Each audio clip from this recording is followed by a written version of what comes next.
এক শান্ত সকাল, মিনি মাঠে হেঁটে যাচ্ছে, নতুন দিনের শুরু উদ্দীপনায়।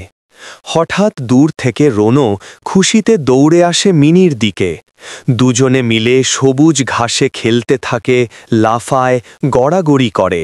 চারপাশ ভরে ওঠে হাসি আর আনন্দে।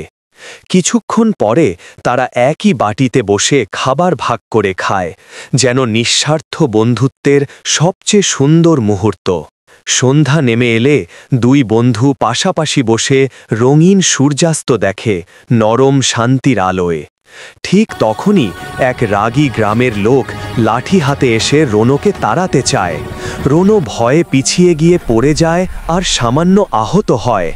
মিনি ছুটে এসে তার পাশে দাঁড়ায়। এ দৃশ্য দেখে গ্রামের লোকেরা হতবাক। এক বিড়াল আর এক কুকুরের এমন ভালোবাসা তারা কখনো দেখেনি।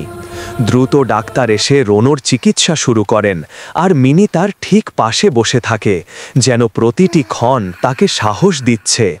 শেষে রোনোকে মাথায় শান্ত করে মিনি আলতো করে হেলান দিয়ে বলে, আমি তোমার সঙ্গে আছি। বন্ধুরা, গল্পের এখানেই শেষ নয়। পরের অংশে রয়েছে আরও অনুভূতি, আরও টুইস্ট। পার্ট 2 দেখতে অবশ্যই সাথে থাকুন।